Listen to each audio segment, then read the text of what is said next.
I'm here with Peter. Peter is the MD of Foyne Jones, and he's doing some amazing stuff in recruitment in the building sectors and construction. But I'm not going to go to there now because it didn't start that way, Peter. You started on a council estate.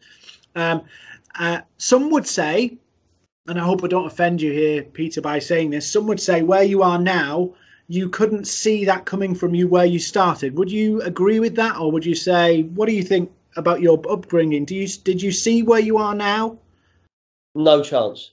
Absolutely no chance, Dean. I think my story is quite unique and different, really, because it's from a Fulham council estate and working on a market stall, from then to the football terraces, a corporate career and corporate boardrooms, and then into a life-changing recruitment company. So there is absolutely no chance growing up, single parent family with my nan and granddad and my mum on a council estate on Fulham Road, that I ever believed I'd be able to own my own business, let alone make a living from it. And we're 14, 15 years in, mate. So it's been an emotional roller coaster, and I'd love to tell you about it. Wow. Now, the one question I have for you, because I was fascinated by this when we talked earlier. You were a sales superstar and started helping somebody else fill in their paperwork and became the top salesman for some of the major companies that we'd know. How did that happen? What was the things that got you there? And feel free to say the names. I don't know whether you can or you can't, but feel free to plug the names if you want to. Yeah, I mean, listen, if anyone knows who I am, it's public. Where I work from, it's why we do so well, because of my background. So my working life became when my granddad, God bless his soul, who was an amazing character, probably a villain at times, but he's an amazing character. But he sadly passed away when I was working part-time, Dean. And I was working part-time at a company called Travis Perkins. I was working in their Fulham branch, which is now part of the Chelsea Harbour development. And they offered me the chance to work full-time. So I was doing administration, unloading the lorries, serving people on the counter. And right place, right time, personality, hard work, doing the basics. I was working on the counter full time, and then there was guys sitting behind me on the phones. And what are you guys doing? They're telephone salespeople. What do they do? Okay, well, I'd love a go at that, and found myself talking to people on the phone every day in a telephone sales role. And then there was a guy that used to come in 2 or 3 times a week driving a car. He had one of these things called a phone card, and not everyone's going to remember what they are, but we're going back on pre-mobile phone. He used to ring in orders, ring in inquiries, and I thought to myself, that's a fantastic job. You're driving around London, talking to builders, developers, doing deals, ringing it up in the branch. People like me are helping you, supporting you, and what a fantastic way of life. So that was kind of my goal, was to get out on the road and be a sales rep.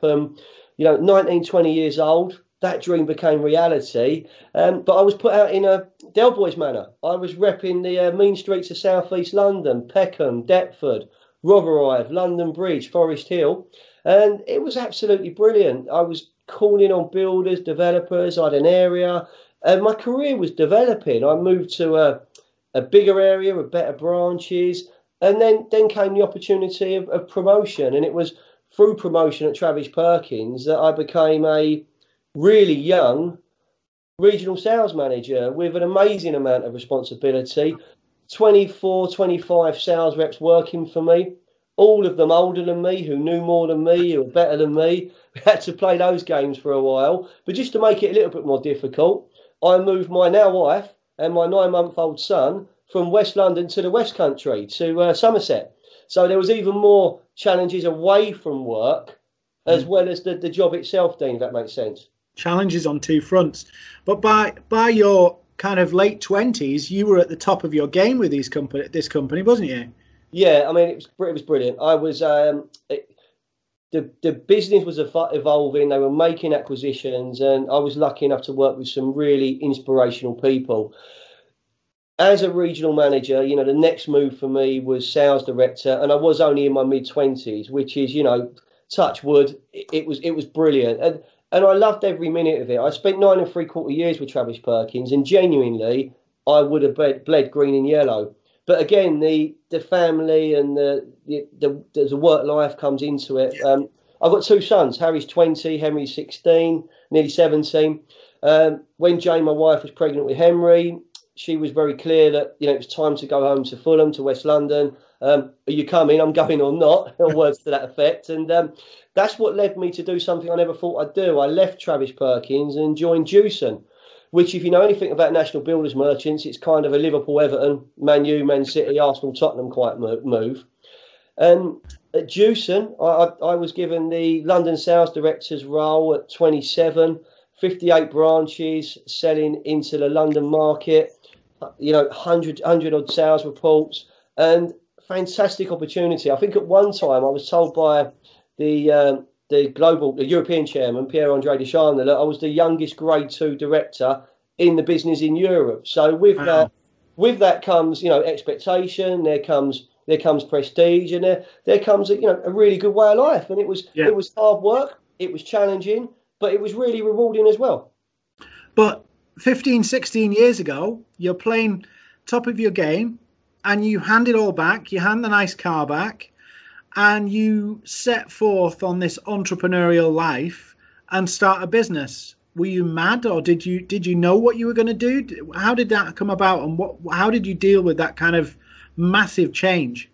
I think I sit on that line between genius and insane. So I'd say I'm mad at times and quite focused and driven at times. But it really happened through no fault of anyone's. But I think it might have been in me from my market stall days, and just that wheeling and dealing and doing deals, ducking and diving, just growing up in the flats. Right? You have to sort of survive and do things that perhaps you look back on and you think, really, did I do that? But that's the game you play. You turn left or turn right.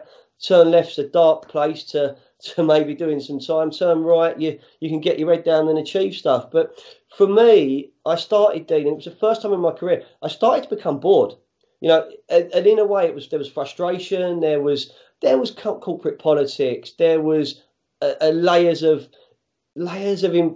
processes and politics, and it was the first time ever that I didn't want my governor's job. All the way up to being a sales director, I wanted to be a sales rep, a sales manager, a sales director, and I got to this stage where I wasn't sure whether I wanted part of it, and I guess I lost interest. I'm still as passionate as I am now, but some weren't there, and more by just sheer chance. I was involved in lots of cross-company projects and committees and exercises, and one of them, believe it or not, was the consolidation of a recruitment suppliers. So I was looking at sales recruiters and looking across the Sangaban businesses, which ones I'd want to work with.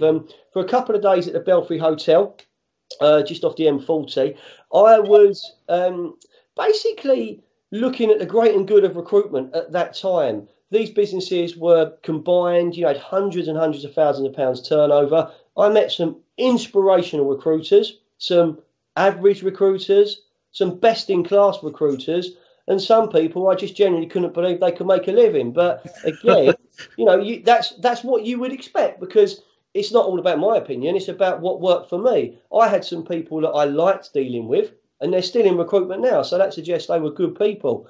But that's when my head started spinning. And driving back home, back to Fulham, somewhere around Oxford Services, I started thinking to myself, what about, Jonesy, if you were selling to yourself, you were pitching to yourself, what would you say? You'd say, well, I understand the market, I know the pressures you're under. If someone wants to work in East London in that kind of customer base with those products, they need this understanding, that approach. That personality will work really well in social housing. For a high-end house builder, you need someone like this.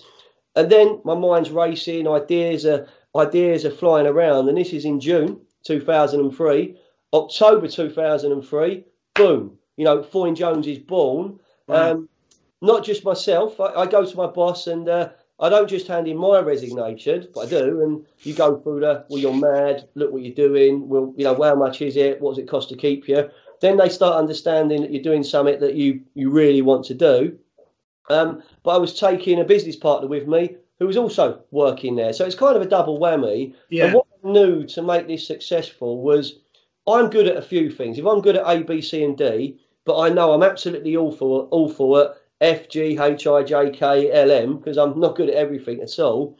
I need to complement myself with someone who could do that. And that was where my business partner, Jonathan Foyne, came from. And we worked together for a long, long time. He's not with the business now. He's doing his own thing. But, you know, that partnership began in February 2014. And honestly, it was two of us with a toaster, a kettle, couple of telephones, two desks in some offices in Plantation Wharf, which are between Wandsworth and Battersea Bridge. And believe me, we weren't looking out on the river. If you jump really high, you could probably jump the river, but we weren't riverside. And we had to make it work. So it really was a leap of faith. And you're right in what you're saying. People thought I was an absolute loon doing that, because why would you step away? Why would you risk everything?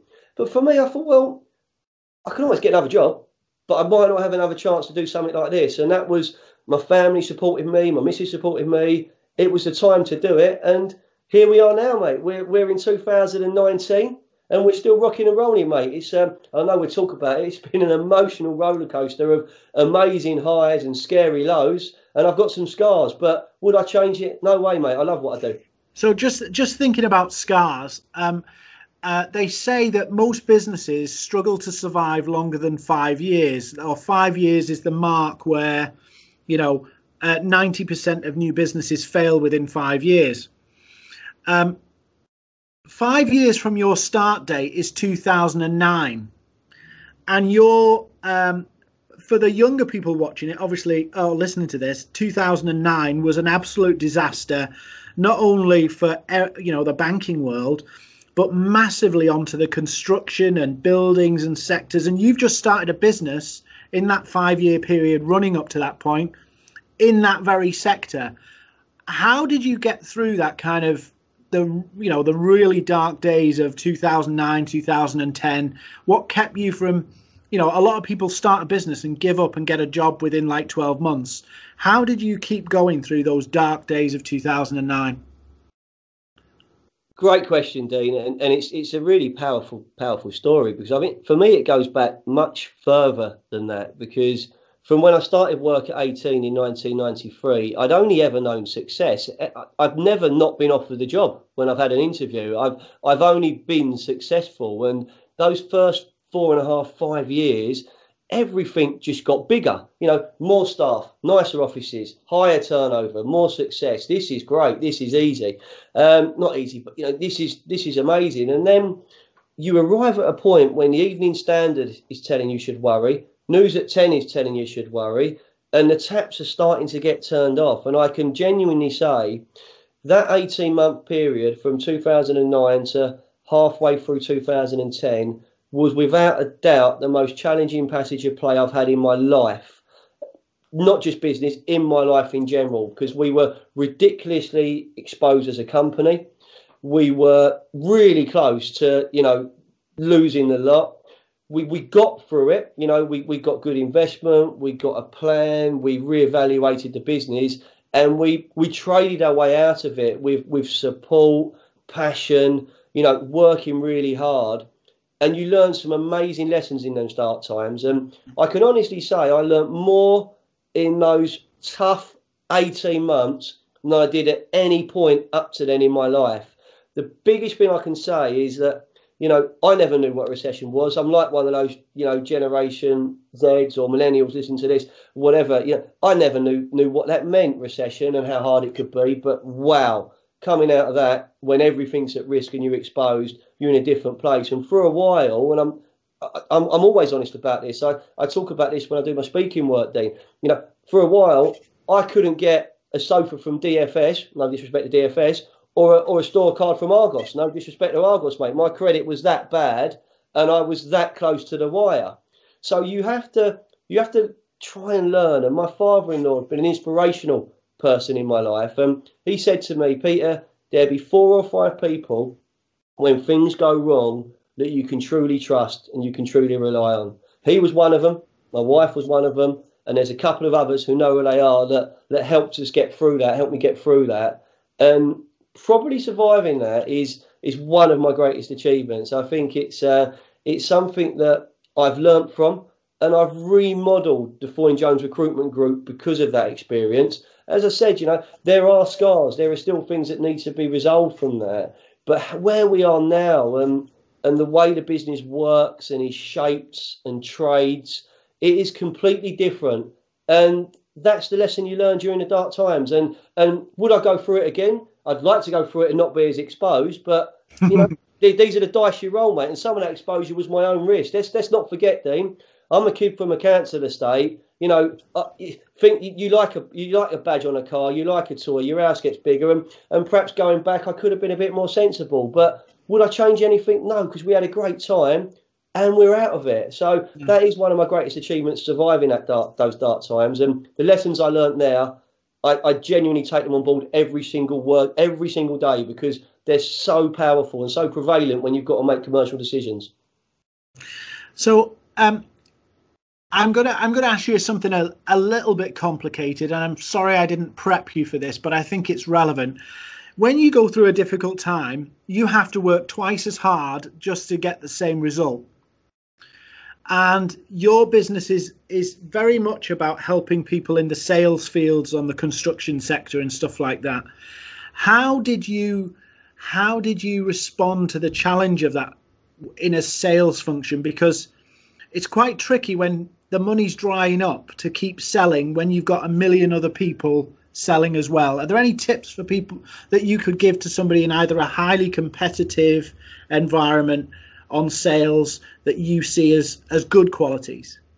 Without a doubt. For me, it's understanding, your cash in. No, if it's your business, your name above the door, where is your cash in? Where can you add value?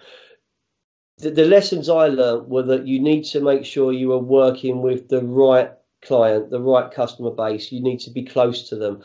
That your margin is under pressure, your turnover's under pressure, your payment days are under pressure. So understanding those rules of engagement, doing something different above and beyond which the market is doing will make you stand out. Being bold, and I don't mean this derogatory in any way, but picking your targets, picking your victims, identifying businesses where you can really add value, who may be under pressure or may be under resourced, is a route that you can go down. And then the work hard, play hard, put it in, that doesn't change. You can do that with or without talent, but trying to do something different, learning to say no, because not all business is good business. Not all customers are good customer. And one of the things we have here at Foyne Jones is that if something doesn't feel right at the start,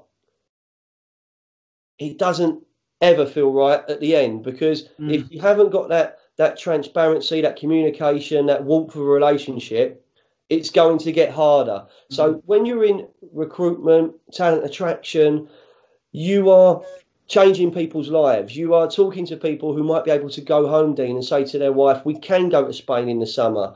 We've got that red car, the blue car we've always wanted. We can get it now. I've got a pay rise. You've got to really believe in what you do.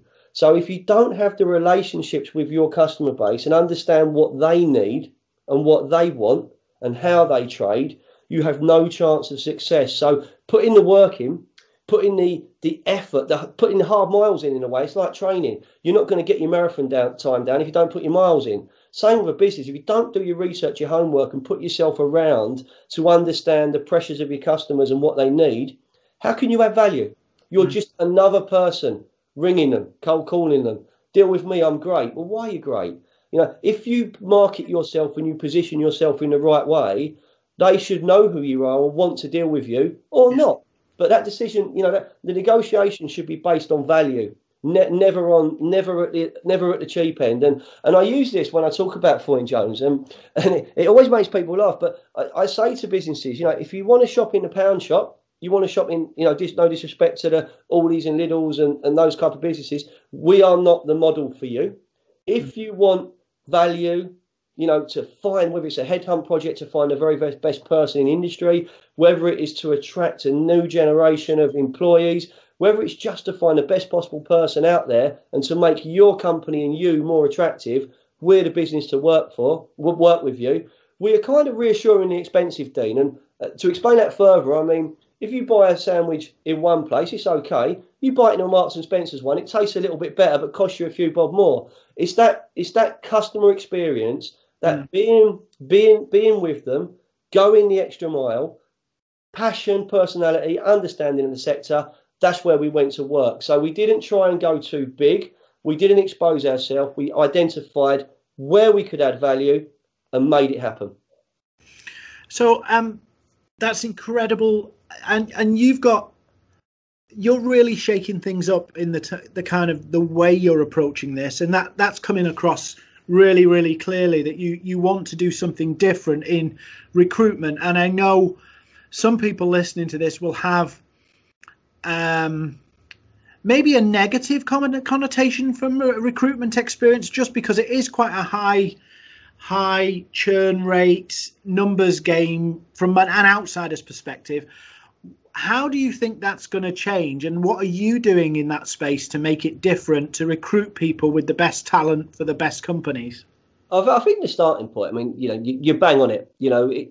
Recruiters are arguably perceived as a devil reincarnated. We're down there with estate agents. We're politicians. Right, we're estate agents and PPI, mate. We're down there, allegedly. But do you know what? There are good recruiters out there who are inspirational. They are fantastic, and they've been doing it. If there's a recruiter who's got real length of service, they're doing so much more right than they're doing wrong. But everyone in every workplace makes mistakes. But go on LinkedIn, click on there now, look at the feed. There'll be recruiter bashing, there'll be this, there'll be that. And people don't help themselves. I think that what we try and do is demonstrate our understanding of our markets, bring what we can offer in terms of passion, technology and innovation to the game. I mean, Dee, I'll tell you a story about it. In 1482, a fella that you probably know called you've heard of, Leonardo da Vinci. Do you know him? Yeah, I know him. He's quite a busy fellow. He painted the Mona Lisa, the Last Supper, and he was a turtle. Remember that? But he created what's widely known as the first CV, the journey of your life or story of your life. That was in 1482. Phone come along late 1800s, 1876, and then the world kind of got shook up in the early 90s with the internet. LinkedIn's been going longer than YouTube, but the CV, those 2 sheets of A4 paper, are what so many businesses, hiring managers, job seekers, your family, my family, schools, colleges, and I'm getting evangelical here because I'm really passionate about this. It's that the CV is the route to employment or the route to your future. That's one thing we are changing in every single project we work on, Dean, because with the way technology works, the fact that my 6-year-old nephew can Skype or FaceTime his mate in Australia who's out there on holiday by pressing 2 buttons suggests that we should be beyond a couple of sheets of A4 paper. So we're working on technology that enables us to introduce people to employers in a completely different way. We have a video platform which incorporates video conferencing, webinars, video interviewing, video marketing. So if you're going for a position with us, it won't just be your CV an employer or hiring manager gets. They'll get to look at you. They'll meet you. They'll see you answering some questions about the position, your background, what football team you support, what your interests are, and why you've got the X factor, what makes you special. Because it can turn a brilliant CV into an even better job seeker. It can turn a really good CV into someone that you wouldn't want to employ, and it can turn an average CV into an amazing human being. And that's where we try and put the time in. You're dragging some businesses kicking and screaming into it because it's different. Others see the benefit of maybe meeting less people, but really being excited about the people they meet. So you get a short list of 5. You get to a snapshot of what they like, what they look like, how they sound, why they're interested, review their CV, you get the supporting information. You might only meet 1 or 2 because you're not sure about the other 3, but you haven't given up your day to meet 5. You're picking. So from a employer's perspective, it saves them time, it saves them money, and without a doubt make sure they can reach out and attract the best in the market. But from I want to better myself, I want a new career, I want to really put myself out there, it's not just for the YouTubers and the younger generation, but they're all over it. But for the mature person who's facing redundancy, or someone who's coming out of a 15-year corporate career, never had an interview, no idea, you can really work with them to nurture them and introduce them to opportunities in a completely different way. And that's just one of the approaches we have to try and identify my industry stars of the future and offer a service, Dean, that actually saves an employer time. It saves a hiring manager time, money and hassle. And, there are businesses that will pay for that and they're investing that because you are delivering a fantastic service. Others, will not want to work with recruiters. That's okay. There will be job seekers out there that will never trust a recruiter because of bad experiences. There's good and bad in every market, and I'm not one for saying we're any different to others. What I would say, and I've been told this by several people, is if you took 10 recruitment businesses, regardless of their sector, and they had the same headcount as us, same annual sales, same profitability, probably 8 or 9 of those 10 would work in more or less the same way. We work almost in the complete opposite way. So that's why we're different. And it's why, funny enough, that having recruitment experience isn't a good thing if you want to work at the Foyne Jones recruitment group, because I have to de-skill a lot of people to get them to understand our approach, which, it doesn't make our approach better. It just makes it different and it appeals to different businesses and different people. But it's personality, it's hard work, it's passion, it's embracing change and having fun. That's the big thing for me. If your staff and your team aren't having fun and you're not having fun, why would anyone want to deal with us? I wouldn't. World's full of boring people. I look for that person that isn't boring. You remember them. There's a spark there. Well, you have not been boring, but we're up against the clock here. But there's something I really want to ask you. From your experience, the growth of any business is contingent on the quality of the people you have in the organization. Yeah, the talent that you're working with, the team, all those dynamics come to play. And if you want to go from, whether you're a 2 million turnover business and you've got your sights on being 10 million, or whether you're 100 grand turnover and you want to get to 500 grand, the people you put in are critical. Yet often, how can I put it without we're in such a PC culture now, I have to say things in a particular way. How do you get the right people and instill the right find the right qualities in the people for the organization that triggers all of those things that helps you hit your business growth goals, particularly with the sales environment, because those people are critical to the growth? I think we could, I'd answer that in two. I'll give you 2 examples, really. The opening point is that the Romans didn't take over the world with 1 or 2 of them. It was legions and legions of armies. So there was a team, there was a structure, there was an approach. I think in terms of my business, and I'll take that first. I'm only as good as the next phone call that's answered. I'm only as good as the next experience someone has when they deal with us. So I look at the human qualities of an individual. I look at their ability to listen, to retain information, and their general common sense, arguably, which seems quite weird, but parenting, schooling, that plays a part. But then personality, drive comes in. But we've had to think outside the box, because we're a medium-sized recruiter. I can't offer corporate careers. I can't move you to New York. So I've got to look at a different way of working. So what I do is match our values up with our approach to our client base. So two of my best recruiters are both mums.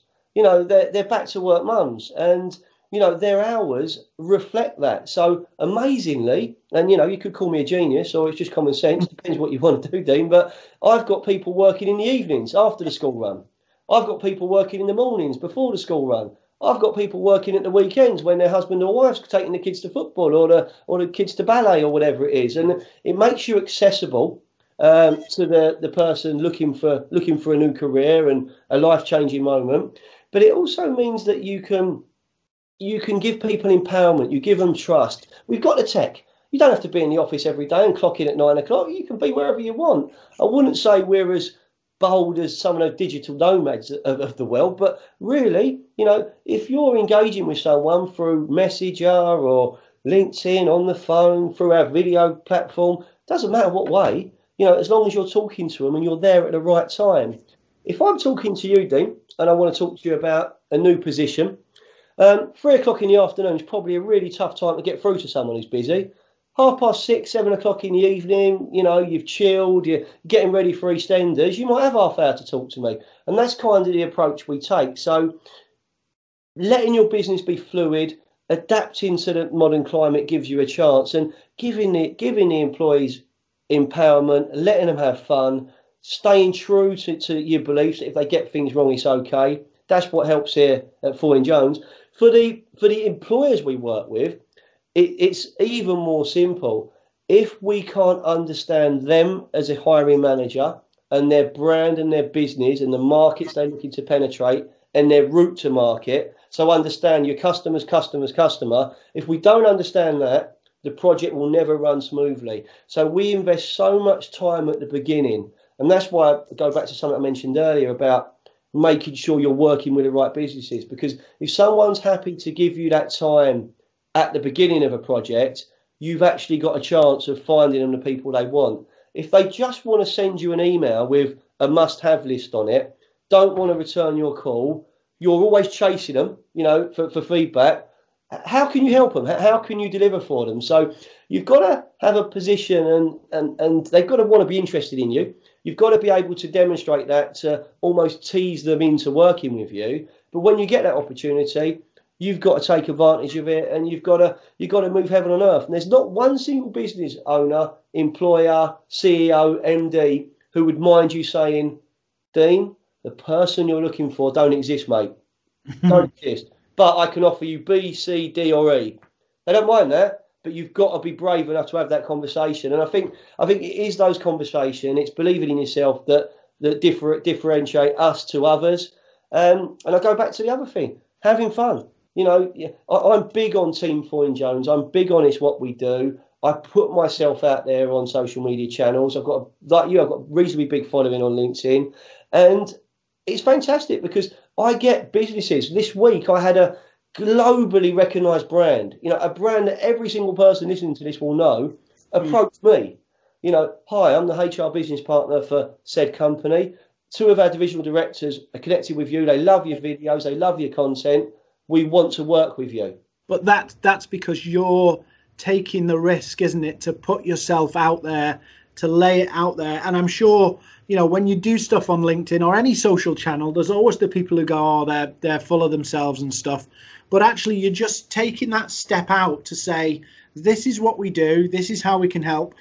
And in my conversations with you, you've been straight as a die. And there's something, we see all these people, on the Americanized sales thing, and it's people large, like surreal and slick, and people want just honesty, don't they? They want real people, real relationships, and that's the fundamentals of business. I think it is about people buying from people. I had breakfast yesterday with managing director of a 50-60 million pound business, and we were talking about the challenges that 2019 going to bring, no deal, Brexit, whatever, just the challenges he's going to face, and it came to one very simple word: people.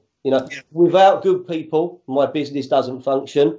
We want to work with you because I believe you can identify good people and you can help us attract them.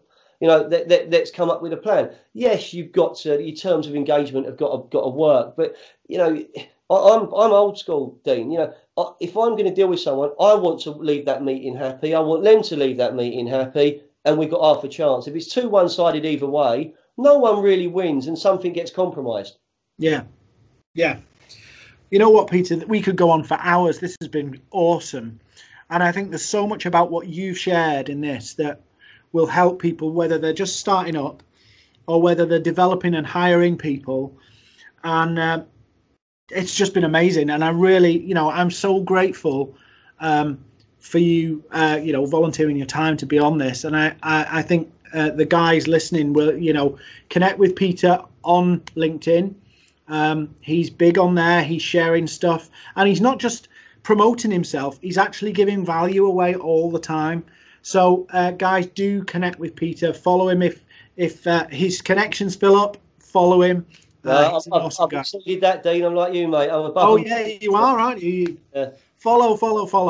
So Peter, thank you for doing this. I really appreciate it, and we need to have you back sometime because you've been awesome. Love to come back, Dean. I mean, it's been really good for me because similar to yourself, I have the Foyne Jones show, and I use that podcast to bring things I love. It's people, personality, passion, and a love of football or sport into the world. So just leave this with you. As you're thinking about working for a company, or you're talking to a managing director, and you're saying to them, one of the biggest attraction pieces of this business is you, sir. You are interested. You're why this business is successful. Why don't we get you talking about your story? How you got to where you are. But let's throw in the football team you support and what you get up to at the weekend. Let's humanise you.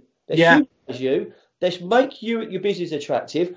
Then we can talk about careers, positions, and how we can get there. And do you know what? You can make the magic happen in a really good way, because it doesn't have to be difficult.